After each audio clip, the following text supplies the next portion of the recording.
இலங்கை அணி பங்கேற்கின்ற மற்றொரு ஆட்டம் சூப்பர் எட்டினுடைய முக்கியமான ஆட்டம் ஒன்று இடம்பெறப் போகிறது. இலங்கை அணி பங்கேற்கின்ற ஆட்டம் என்கின்ற காரணத்தால் ரசிகர்களினுடைய எதிர்பார்ப்பு அதிகமாக இருக்கிறது. சூப்பர் எயிட் குழு 2க்கான ஆட்டமாகத்தான் இந்த ஆட்டம் பார்க்கப்படுகிறது. இன்று 7 மணிக்கு இந்த ஆட்டம் இருக்கிறது. கொழும்பு பிரேமதாச மைதானத்திலே இந்த ஆட்டம் இருக்கின்ற போது இது தொடர்பான எதிர்பார்ப்புகள் ரசிகர்களுக்கு இருக்கின்றன. நியூசிலாந்தை சந்திக்க போகிறார்கள். மிச்சல் சான்னர் தலைமையிலான நியூசிலாந்தும் தசுன் சாணக்க தலைமையிலான இலங்கை அணியும் பங்கேற்க போகின்றன.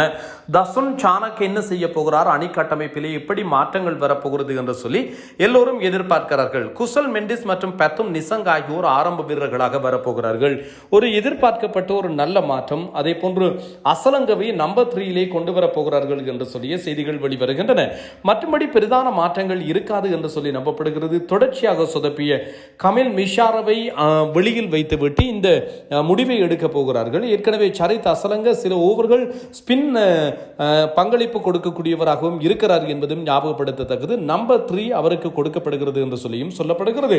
ஆகவே இப்படித்தான் இந்த மாற்றங்கள் இருக்க போகின்றன. ஏற்கனவே நியூசிலாந்து மற்றும் பாகிஸ்தான் அணிகளுக்கு இடையிலான போட்டி மழையால் கைவிடப்பட்டதனால் நியூசிலாந்துக்கு 1 புள்ளி கிடைத்திருக்கிறது.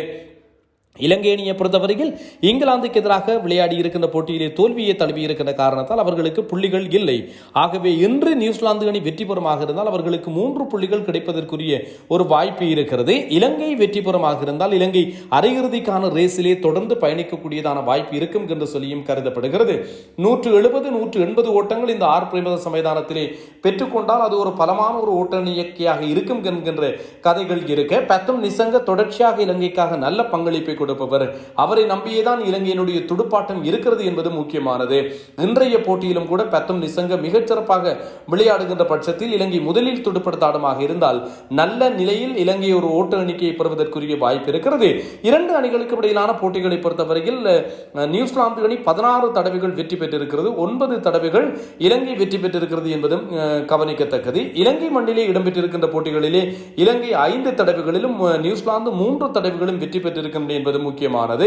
ஆகவே இந்த 2 அணிகளுக்கும் இடையிலான இன்றைய போட்டி என்பது மிக முக்கியமான ஒரு ஆட்டம். 2 அணிகளுக்கும் கூட என்பதும் கவனிக்கத்தக்கது. மிச்சல் சான்னர் சுழற்பந்து வீச்சிலே பெரிய அளவிலான தாக்கத்தை ஏற்படுத்துவார் என்று சொல்லி எதிர்பார்க்கப்படுகின்ற நிலையில் இலங்கை சார்பில் பெத்தும் நிசங்க, குசல் மெண்டிஸ், அதே போன்று 3ஆம் இலக்கத்திலே விளையாடக்கூடிய வீரராக சரித் அசலங்கவை கொண்டு வருவார்கள் என்று கருதப்படுகிறது. பவான் ரத்நாயக்க, தசுன் சாணக்க, கமிண்ட் மெண்டிஸ், வெல்லாலகே, துஷான் ஹேமந்த, துஷ்மந்த் சமீர, மகேஷ் தீக்ஷண, டில்ஷான் மதுஷங்க ஆகிய வீரர்கள் இலங்கை சார்பிலே விளையாடக்கூடும். நியூசிலாந்து சார்பிலே Tim Seifert, Finn Allen, Rachin Ravindra, Glenn Phillips, Mark Chapman, Daryl Mitchell, Mitchell Santner, அணித்தலைவர் Jimmy Neesham, Matt Henry, Ish Sodhi, Lockie Ferguson ஆகிய வீரர்கள் விளையாடக்கூடிய வாய்ப்பு இருக்கும் என்று சொல்லி கருதப்படுகிறது. காத்திருப்போம். இந்த போட்டியினுடைய முடிவுகள் எந்த அணிக்கு சாதகமாக வரப்போகின்றன என்கின்ற விவரங்களை அறிந்து கொள்வதற்காக தொடர்ச்சியாக நீங்கள்